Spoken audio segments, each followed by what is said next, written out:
Thank you, everyone, for joining us this afternoon. I'm sure that the moment you hear that there's an unscheduled media briefing, your anxiety levels rise. Trust me when I say we don't want that. The safety of every Newfoundlander and Labradorian is our top priority. With that in mind, and maybe it's the medical training and Doctors Haggie, Fitzgerald, and I, we want to talk to you today about some preemptive measures we are putting in place to combat this latest surge in COVID-19, especially with the new variant happening all around us. Trust me when I say these decisions are not easy.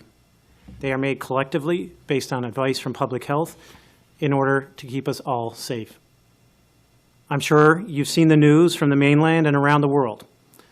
Once again, the specter of a surge is on our doorsteps, and we need to address it now before we suffer the same fate.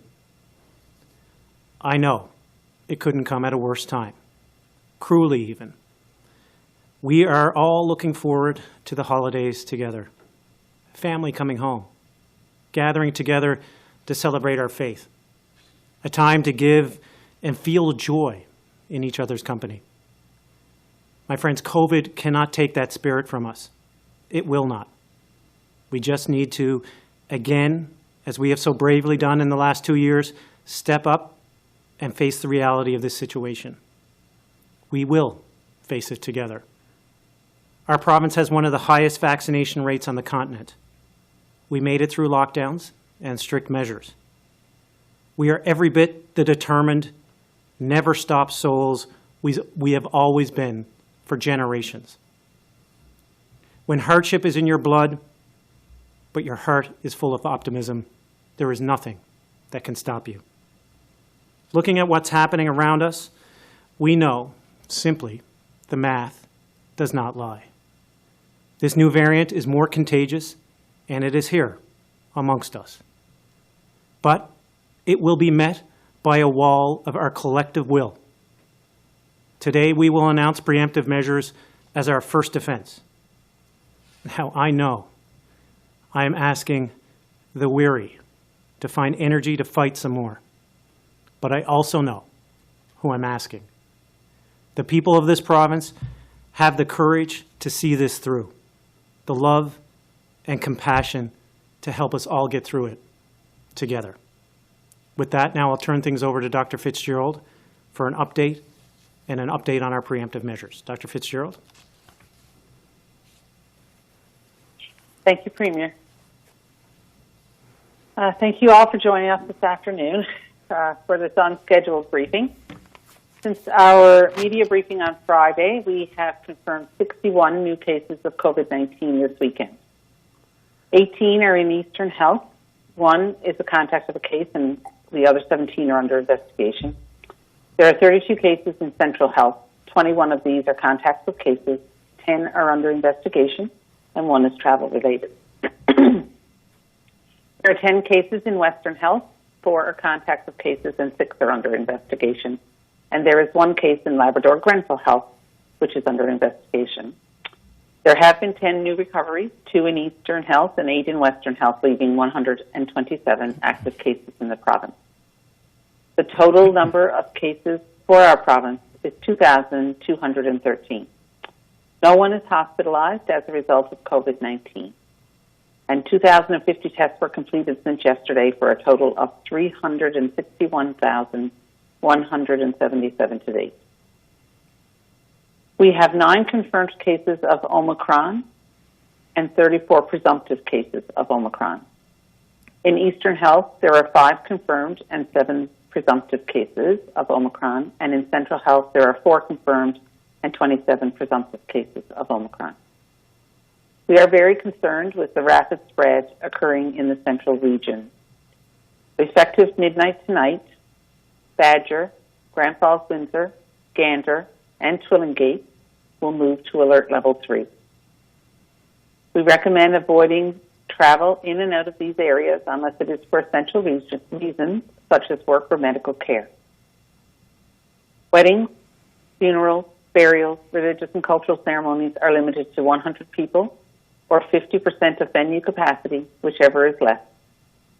Public visitations are permitted with one household bubble visiting at a time, and wakes are prohibited.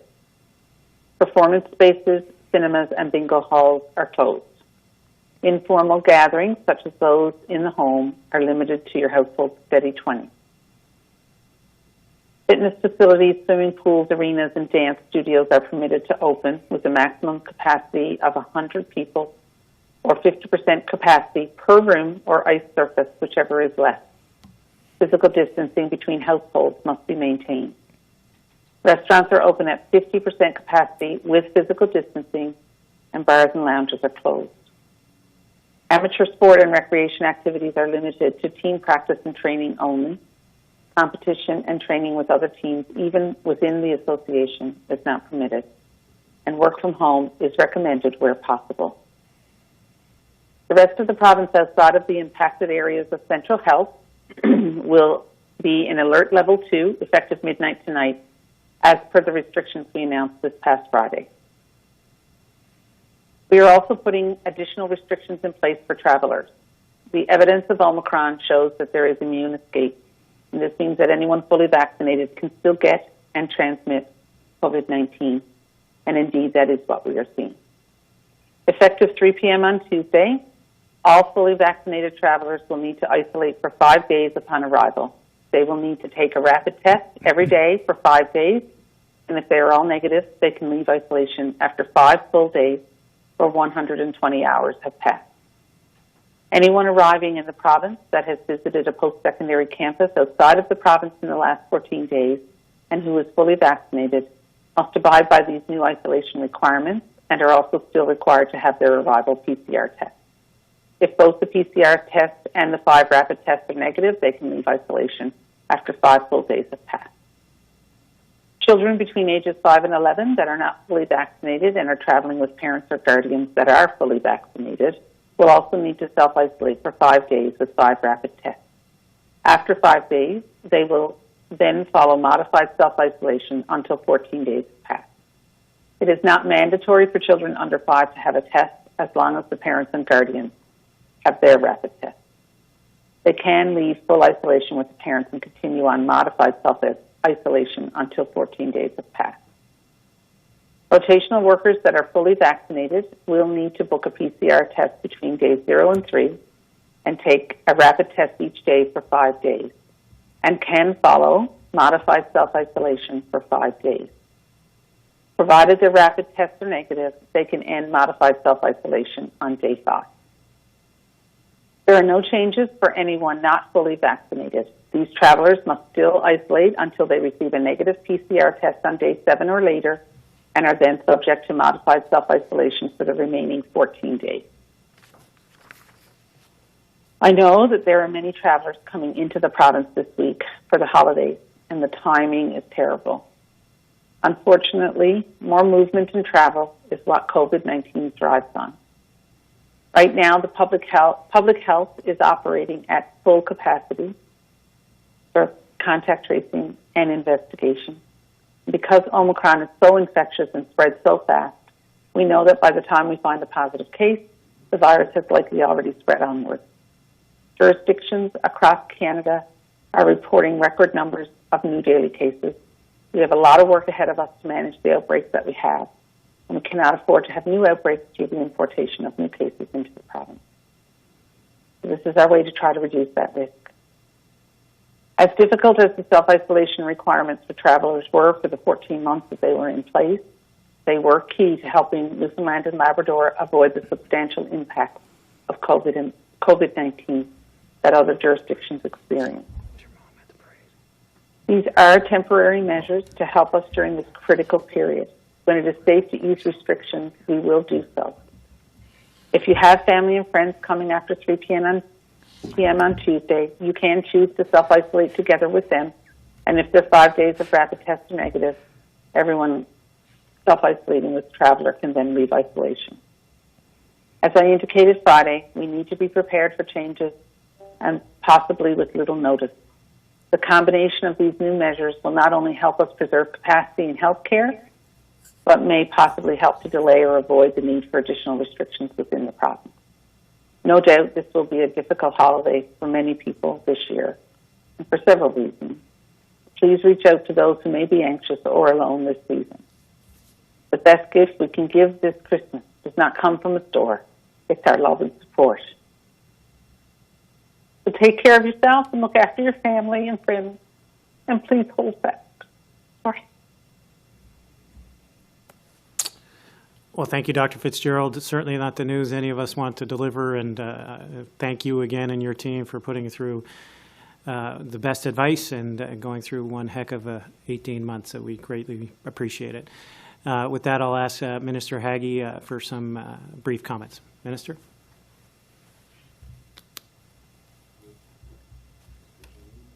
Minister, I believe the phrase of the year, you're on mute. It is indeed. I unmuted one, but not the other. Thank you. Omicron has arrived as we knew it would, and it has done what Delta did before it. It has risen in numbers very rapidly. The measures that are announced by Dr. Fitzgerald today are aimed at dealing with what we know about this virus. It's introduced by visitors, and it's spread by contact.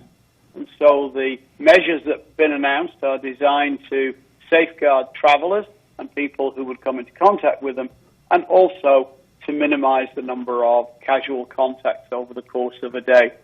You may remember back in 2020, one of Dr. Proton Rahman's earlier presentations showed that if your household bubble could keep its contacts less than half a dozen outside of the bubble, the chances of this virus spreading and causing trouble was very much reduced. There are level 3 changes for communities in Central, and the interactive map to help you locate those is available online, or will be by the end of the afternoon. It is essentially the communities of Grand Falls, Windsor, Badger, Gander and Twillingate. Public health there is going to provide regular updates to the mayors and the MHAs there in the way we did on the south coast of Marystown. So with that, Premier, again, I would echo what Dr. Fitzgerald said. Hold fast. We've been here before. This was what happened with the Mount Pearl Senior High outbreak. The difference here is we have a somewhat more contagious variant. We will get through this. And with that, I'll hand it back to you, Premier. Thank you. Well, thank you, Minister. I'll now invite Minister Osborne to give an update on the school situation throughout our province. Minister? Thank you, Premier. I'm here this afternoon to advise of changes to the K-12 schedule heading into the Christmas and holiday break. Classes in the K-12 schools, with the exception of those that have been closed in recent days by public health, will be open tomorrow, Monday, December 20th. However, schools will close to students on Tuesday and Wednesday.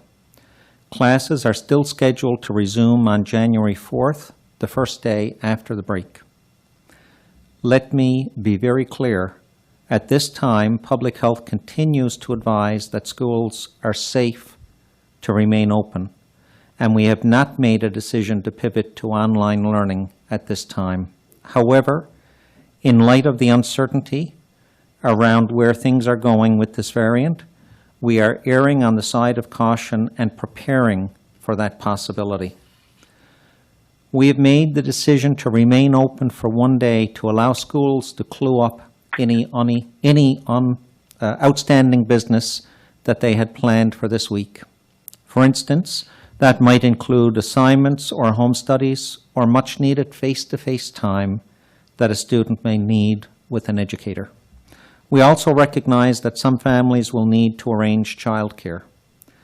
At this time, we are asking students to take home any supplies they may need on Monday, including Chromebooks for grades 7 to 12, in the event that we have to move to online learning after the break.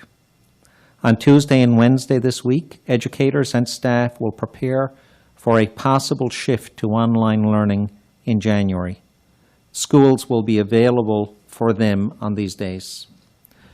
During this time, school administrators for K-6 classes are asked to bring preparations for the distribution of school-based devices based on the information that they have collected from the school communities and on the availability of personal devices for students.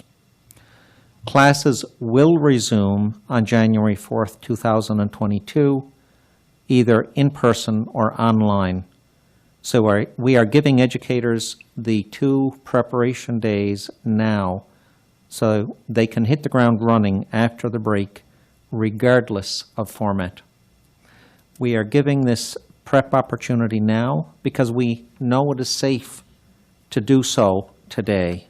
This situation may or may not change, and it may not be as safe in January to prepare for online learning. We cannot predict that at this time. Again, no decision has been made to move to online learning at this time. We are simply being proactive. Another important point that I wish to make for parents of K-6 students who have COVID-19 vaccination appointments scheduled for Monday, Tuesday, or Wednesday at school, your appointment will still be available at the scheduled time.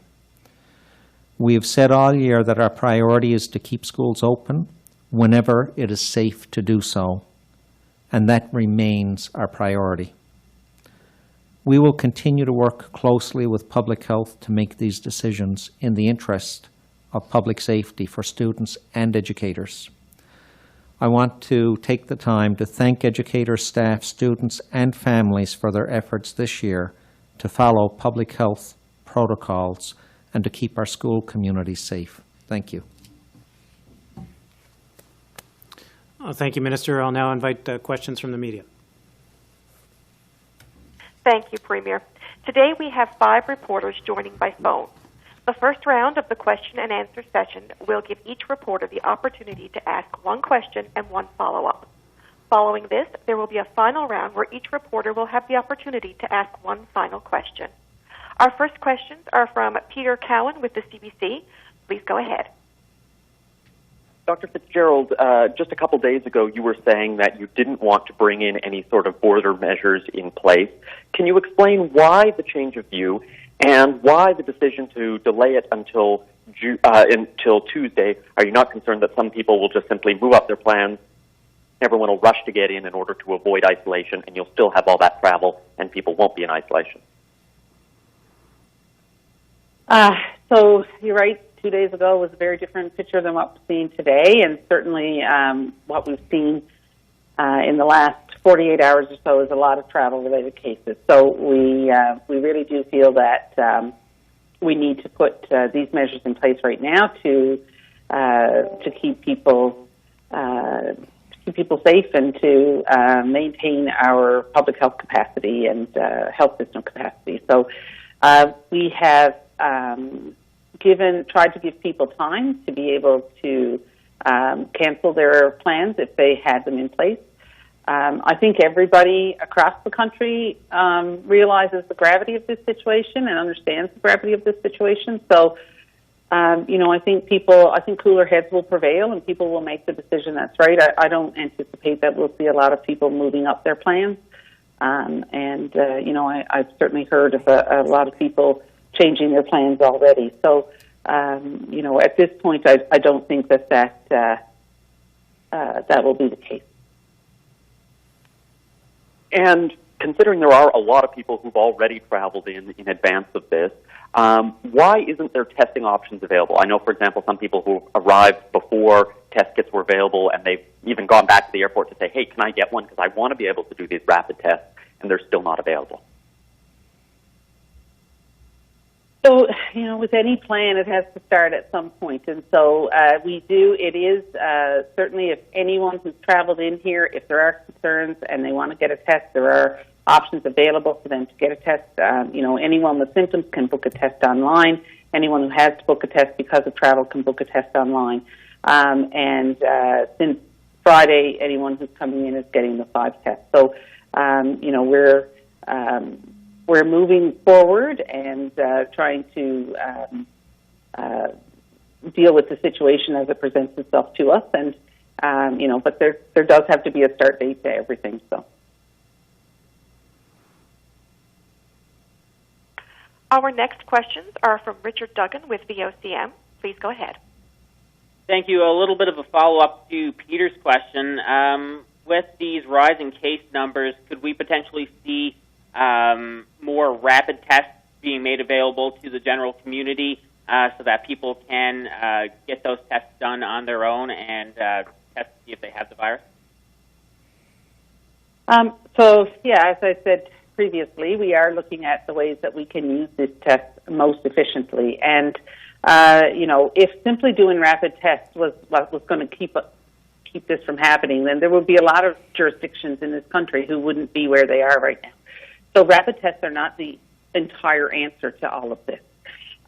We have to use these tests as judiciously as we can in the areas that we can to make sure we're getting the best information from them that we can. And that may not be everybody in the province using these tests, just because they may want to go to, an event or something like that. We have plans on how we'll use them in schools, especially for students who may live a distance away from testing centers, so that if they're symptomatic, they can get tested. We know that the tests perform better when people are symptomatic and use them. We also have plans to use them in situations of outbreaks where we may need to test a lot of people at a time. And so for some of these lower risk contacts, they may be a very good use of that test and to be able to preserve our PCR capacity. So there are lots of ways that we can use these tests effectively, and in the coming days to weeks, we'll certainly be coming out with that. And a question for Minister Osborne. You mentioned that students who have a vaccine appointment booked through their school will still be able to get those on Monday, Tuesday, Wednesday. On Tuesday and Wednesday, for the days that schools will be closed, can you just walk us through how that process is going to work for parents bringing their kids in to get those vaccines? Thank you for the question and the opportunity to get the message out for parents and students who have an appointment booked. So if the appointment is booked at a school and scheduled for one of those days, parents simply bring their child to the school and can avail of the vaccination that was previously scheduled. These will not be cancelled. It's important. Vaccination is our best defense, in addition to masking, social distancing, and other measures. So we don't want to cancel the vaccinations that have been scheduled. They will be available. Parents simply bring their children to school and receive the vaccine. Our next questions are from Ronelle Legros, all Newfoundland, Labrador. Ronelle, please go ahead. I'm wondering about informal gatherings. Are they still limited to 25, or has that number been reduced to 20? It depends on the zone, but Dr. Fitzgerald, do you want to go ahead? Yes, sure. So in level 3, what we're asking is that you limit your gatherings to your steady 20. So we wouldn't want a gathering size to be any bigger than that, but at the same time, we want you to be sticking to those 20 consistent contacts that you have, so that you're keeping your total number of contacts low. Outside of level 3, it's at 25. But, as we've said many times before, just because you can have 25 doesn't mean you should. And if you can keep that number down, then we would certainly want you to do that. And to keep it to those, close contacts who you are seeing frequently, and not, and trying to limit the number of gatherings that you're having over the holiday season. So reduce your number of contacts as much as you can. And Dr. Fitzgerald, you also recommended folks work from home where possible. Wondering if government workers, if the public service, if this means they will in fact be working from home on Monday. So I'm not sure that that's actually my question to answer. Sorry. My understanding, Ronelle, is that if you are a government employee and can work from home, then, that will be accommodated. particularly if there's a childcare issue. Monday shouldn't be any concern for those areas where schools have not already been closed because of public health reasons. It's really just Tuesday and Wednesday morning. So my understanding is, as I've just laid it out. So I don't know whether that completely answers your question, but that's the best I can do at the moment. Our next questions are from Ben Cleary with NTV. Ben, please go ahead.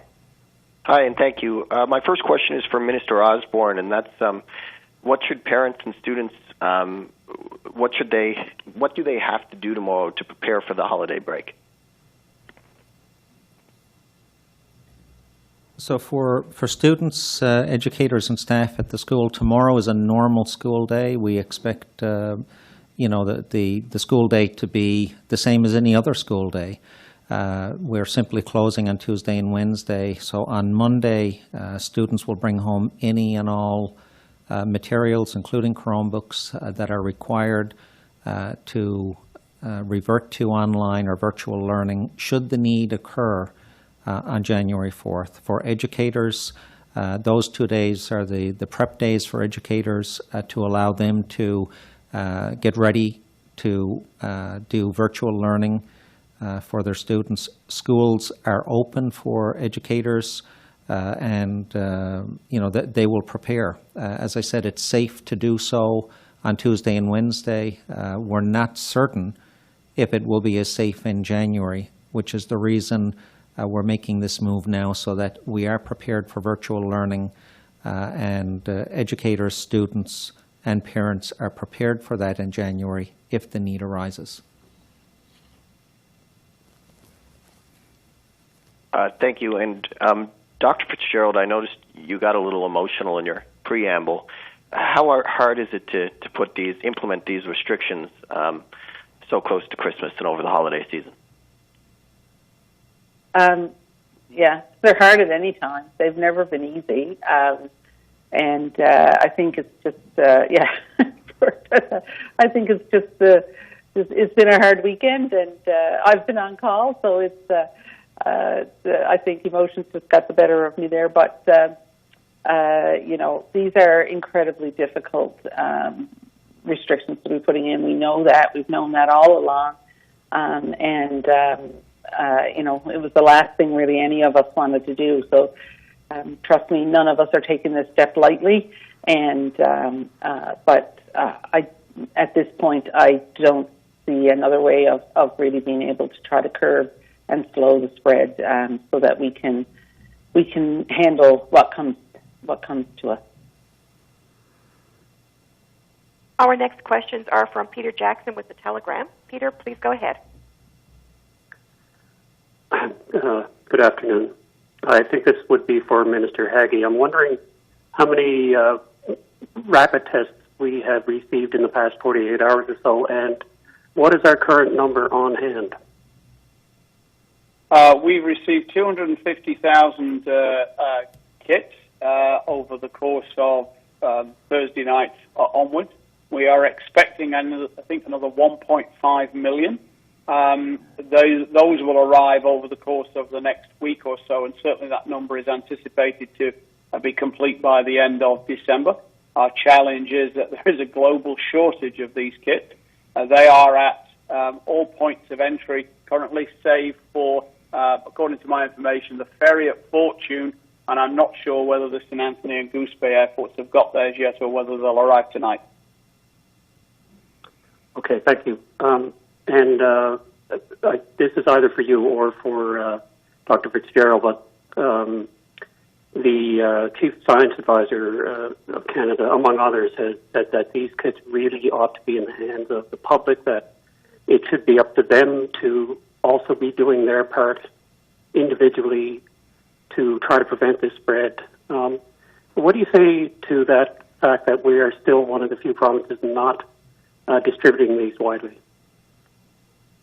I think from my point of view, we take the advice of Dr. Fitzgerald's team. This is a newish development for us in terms of how you use them, and we've had a debate going back to almost the onset of rapid tests. And remember, there are two types of rapid tests. There's one self-administered, which I think is what we're talking about at the moment, and one that is laboratory or laboratory equipment kind of based.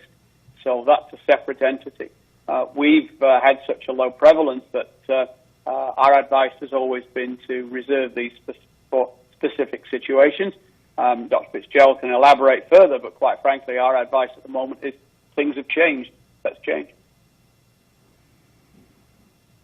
Did you have anything to add, Dr. Fitzgerald? No, actually, I think, as I've said many times before, we want to make sure we're getting the best use of these, and they're giving us the best information that they can, and we're certainly considering this very carefully. And our testing strategies up to this point have served us well, and we're really trying to find they're a great tool, and we want to make sure we're using them as effectively as we can.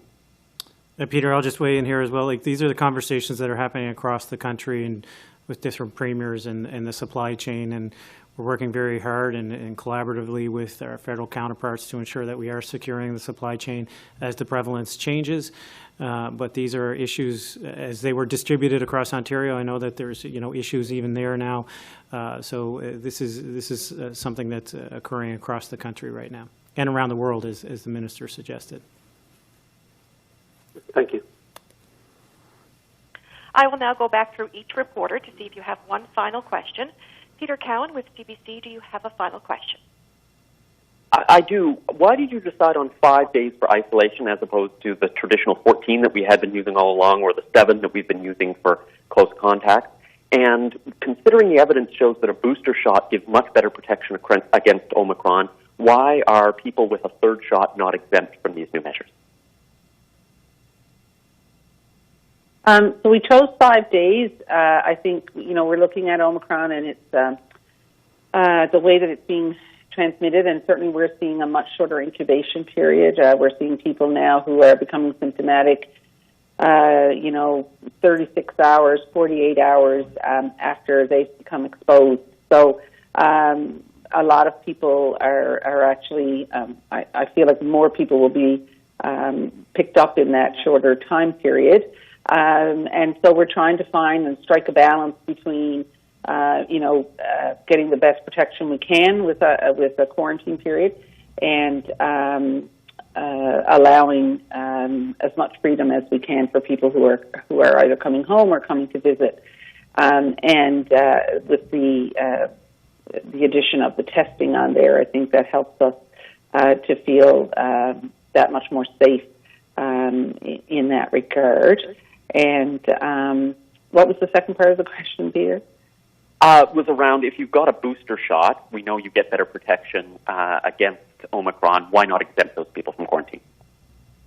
So we don't have a whole lot of information about Omicron and booster shots. We do know there have been some small studies that have shown that a third dose may be protective, more protective, and certainly we have seen, like in the UK, for example, they have seen that.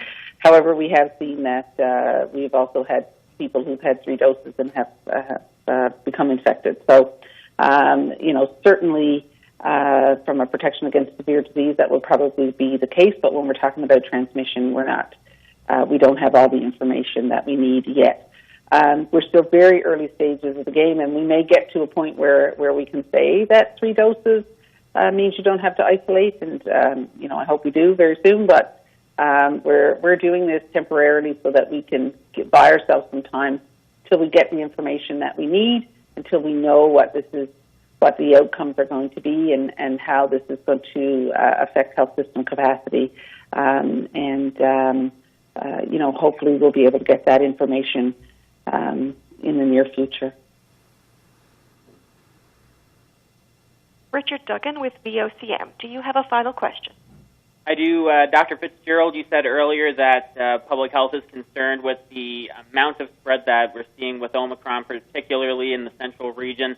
Do you anticipate that we'll continue to see these high daily case numbers now moving forward, at least in the immediate future? Yes, I do. I think we're going to continue to see increases in cases. We'll have contacts, of course, who will test positive, as we always have, but I think, given what we're seeing elsewhere in the country, it's almost inevitable that we're going to see more importation of this virus, and I think that's I know that's one of the reasons why we wanted to bring these measures in now, while we might be able to get ahead of it. So certainly we are anticipating that we're going to see more cases as the next few weeks move on. Richard, that's consistent with across the country and what we know about this virus in terms of its transmissibility and the doubling time. Everyone can do their own math. The doubling time is quite frightening on this, anywhere from 2 to 3 days. And that's why it's so important, even though the time of year is not right for everybody, and it really is terrible news to have to deliver right now. It is the right news that we have to intervene like we are today. Ronelle LeGros, all Newfoundland and Labrador. Do you have a final question? Yes, my question is for the Premier. As necessary as these measures are, I'm wondering what your message is today for business owners who are now facing restrictions. Some have to close their doors ahead of one of their busiest seasons of the year. We certainly appreciate that this is incredibly difficult timing for businesses across the province. We will be there to support them through it. This is an acute situation, obviously, and we'll work through how we've been there in the past and how we will be there now for them.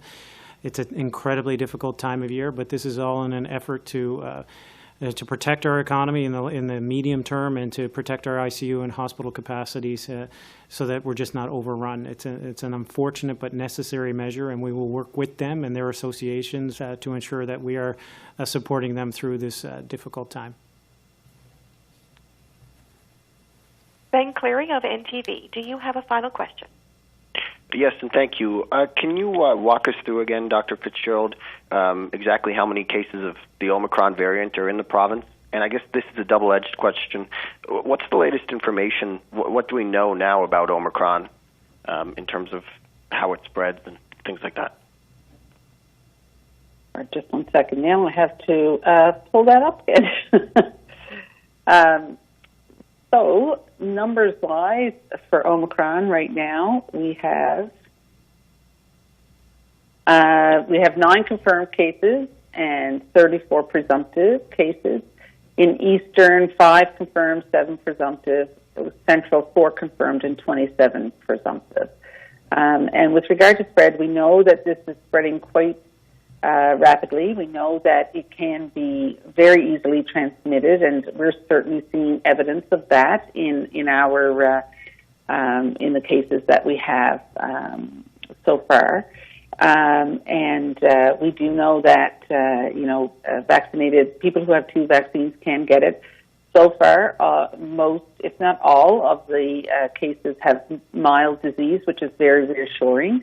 But again, still very early days in that. So we are seeing that it's spreading much more effectively and much more rapidly than the previous variants and even the original strains. We're seeing, on average, an incubation period, I would say, around 3 days at this point. And that's a fair bit faster than previous, which was around 5 to 6 days. Thank you. Peter Jackson of The Telegram, do you have a final question? Yes, hello. Sorry. You're still there, Peter, yep. Thought I heard a beep. The news that we're getting about Omicron is that it's actually nightmarishly contagious, something that most officials haven't seen at all. Is it time of year playing a role in your not actually taking stricter measures? Did you consider a real, complete sort of circuit breaker? At this point, no, we haven't considered that. Obviously, we want to be able to maintain society functioning as best we can for as long as we can. And we're trying to put measures in place that will allow us to do that. I think, as you said, how quickly this is spreading, it's not going to be like the original strain when we shut things down, and it seemed to really make it really helped us to be able to stop that spread and importation. I think this we're going to continue to see cases of this, and what we're doing now is just trying to slow that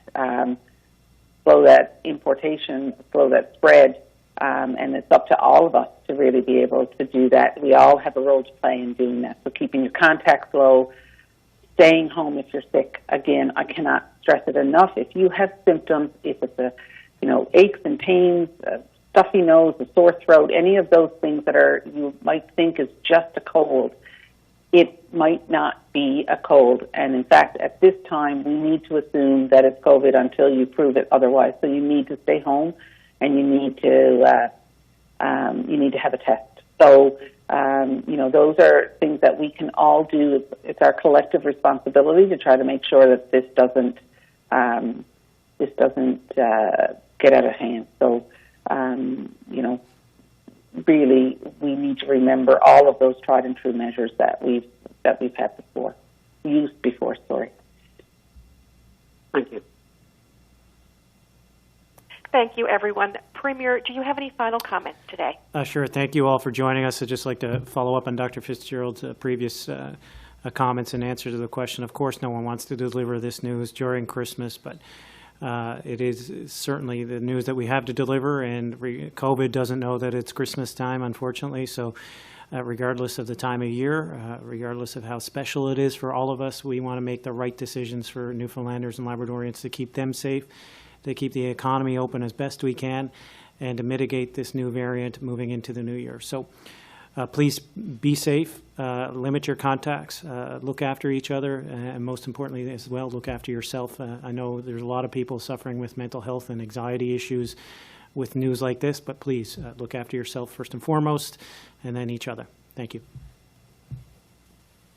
Thank you, Premier. Thank you, everyone, for joining us today. Take care and enjoy the rest of your day.